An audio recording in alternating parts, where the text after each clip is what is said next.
Hey guys, what's up? Welcome back to my channel. It is Servants. Thank you guys so much for clicking on this video. Don't forget to like, comment, subscribe, click notification bell. And today I'm going to be showing you all how I created this beautiful t-shirt yarn bucket bag. I nearly said beaded bag.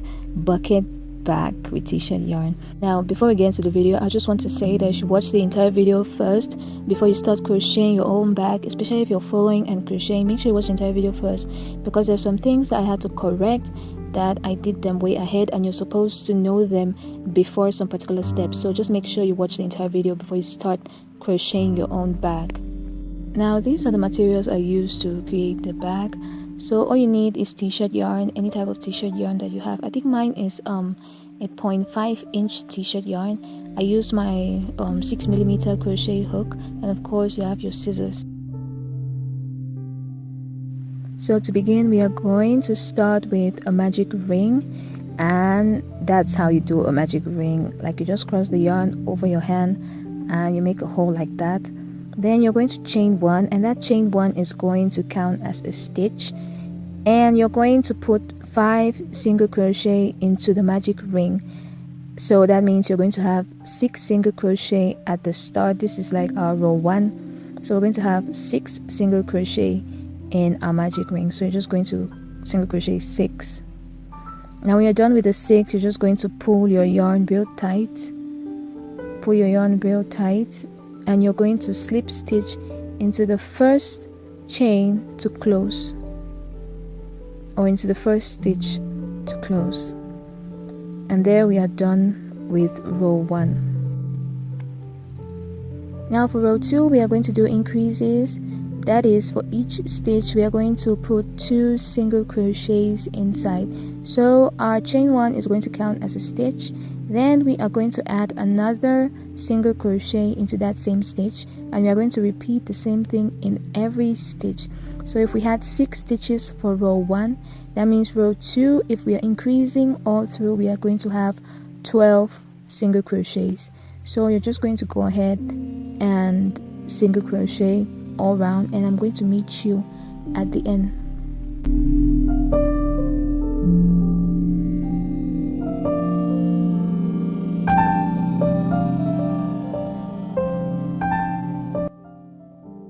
Now we are at the end of row 2. We're just going to slip stitch into the first stitch and close, and that completes row number 2.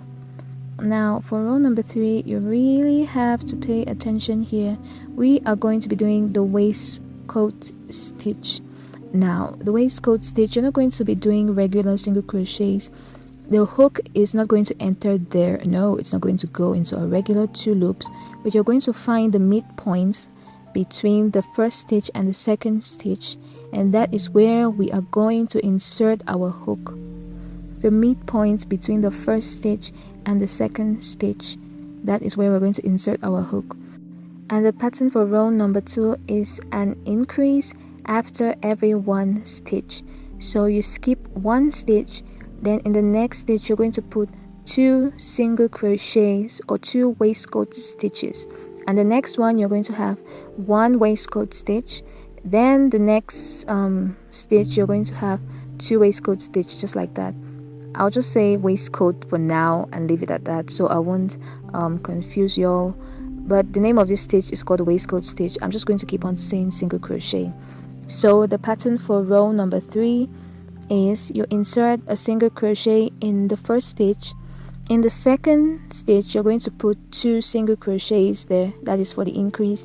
The next stitch you're going to have 1 single crochet, then the next stitch 2 single crochets. So that is the pattern you're going to do till you get to the end, and I'm going to meet you there.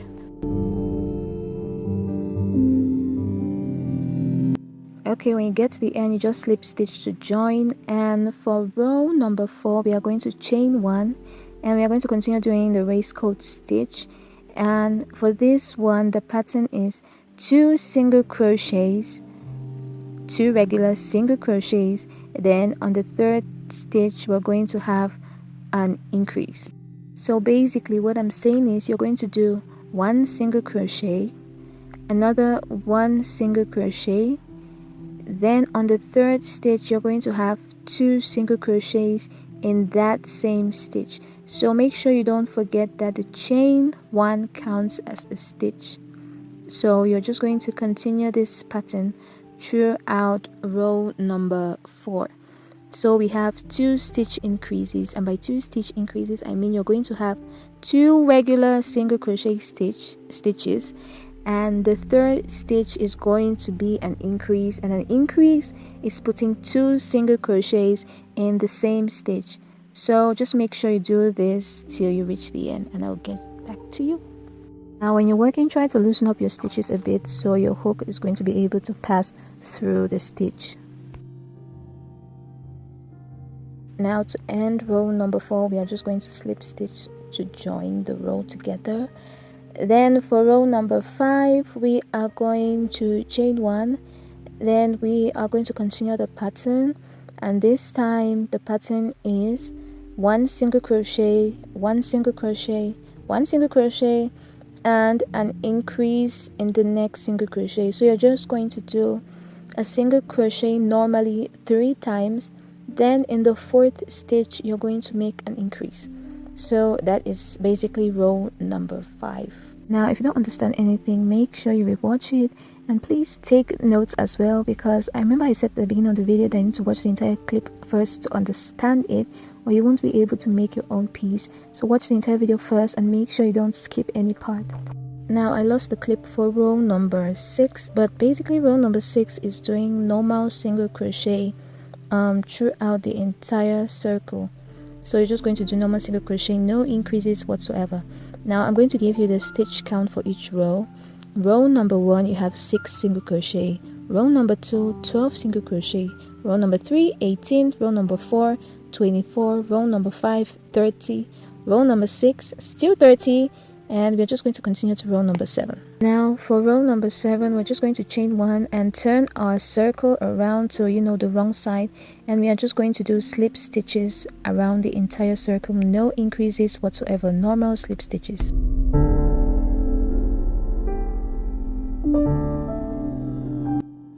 Now to close row number 7, we are just going to slip stitch our slip stitch row, then we are going to chain 1 and turn our work again. And for this row we are going to work single crochets into every slip stitch. So we're just going to work normal single crochets around our base. That slip stitch row helped to make the back to be worked in this straight way, so make sure you don't miss it. Now when you're done with your single crochet row, you're just going to slip stitch to join, and you're going to chain 1. Now guys, pay attention in this part, because what we are going to do now is what I like to call a houndstooth single crochet. So basically you're going to put 1 single crochet right at the bottom. That is going to be our big or long single crochet. Then we are going to do our regular waistcoat single crochet. So you're just going to have some highs and lows for this stitch. I don't know if I'm explaining it well. I don't know what the stitch is called, but you're just going to insert your hook, get a small, like a short stitch, then you're going to do a longer one. Just watch what I'm doing. So as you can see, that long stitch I took it right from the bottom, then the short one I'm doing a regular single crochet. Honestly, I'm calling it a houndstooth single crochet because it looks like a regular houndstooth stitch. So we're going to, that is having like when you work with a houndstooth stitch, you have the double crochet which is taller and the single crochet which is short. Here we have a taller single crochet and a short single crochet. That's the only way I know to explain it to y'all. Then we are going to slip stitch to join our row, obviously. Now an important note that I had to tell you, I'm sure you can tell that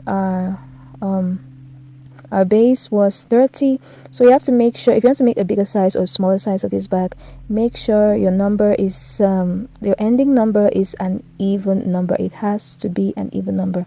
So if you start with a long single crochet, you're going to end with a short single crochet.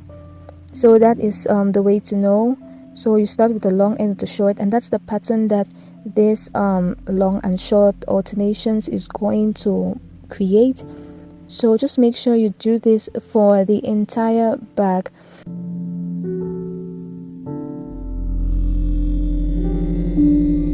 Now also note that when you're moving up to the next row, if the previous row had a long single crochet, know that on top of that long single crochet you're going to have a short single crochet instead.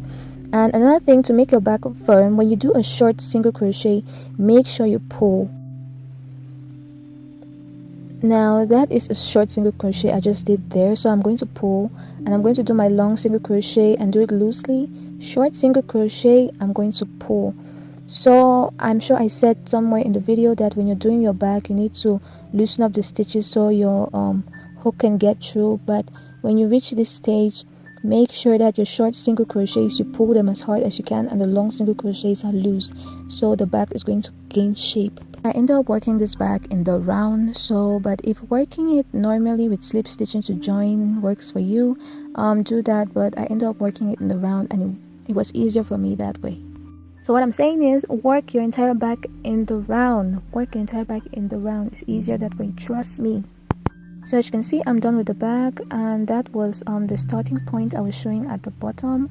So I'm just going to add the last stitch, then I'm going to slip stitch to join. And you can see yourself that even though I work this bag in the round, you can't really tell, like you don't see no mountains, no hills, no like it's even at the top, you can tell. And to know that your bag is complete, you're going to see it curve on the inside, because I can't even tell the number of rows I did for this bag, but I decided to measure it for you so you can know the height. So this bag measured 5 inches for the height, and I measured it in the round. It was approximately 14 inches round. So that's the circumference of the bag. So the height is 5 inches, circumference 14 inches. Now for accessories, I decided to use what I normally use, chains. Of course, I love chains, so I decided to use them. So I just sewed the chains to the brim of the bag. Yeah, I measured it first, and I wanted part of it to dangle at the back, like at the front of the bag. So I just left out a few. Then I'm just going back and forth from the chain and the back and sewing that. So it's really easy to do. So you can add whatever accessories you want. Like the options are endless at this point. So whatever accessories you like, just add it to the back. Like you saw, I added beads, fur. You could add anything that you like, just add it to the back. So here I'm just sewing the chain to the brim.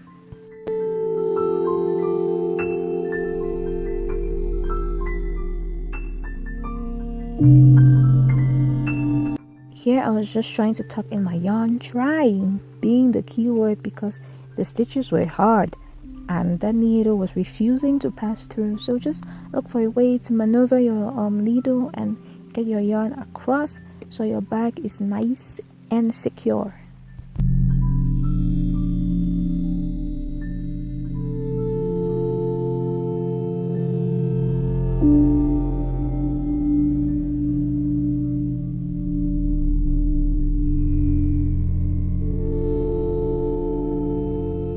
So here I just got my pliers, open one side of the chain to insert the other end to it, and yep, our brim is officially done. Now to attach the handle to the back, I use lobster clasp. These type, you could use rings if you have them, and I got more chains. Of course I have more chains because I love chains. Okay, so I just found sort of like the midpoint, then I just opened the chains, then inserted the bottom of the lobster clasp to the chains, then I just slot it back in place, and I did the same for the other side, and I connected it to the back. It was that easy. And when you're finally done doing that, your bag is done, it's complete, it's a finish. It's that easy. I know this is a long video, but seriously, this bag is very easy to do. It's very easy. So all you have to do now is add your lining to the bag, and look how pretty it looks. So as you can see, these are some short clips of the bag with fur, with beads. So if you end up making this bag, make sure you tag me on Instagram at servants_cmr, and I'll see you guys in my next video. Bye.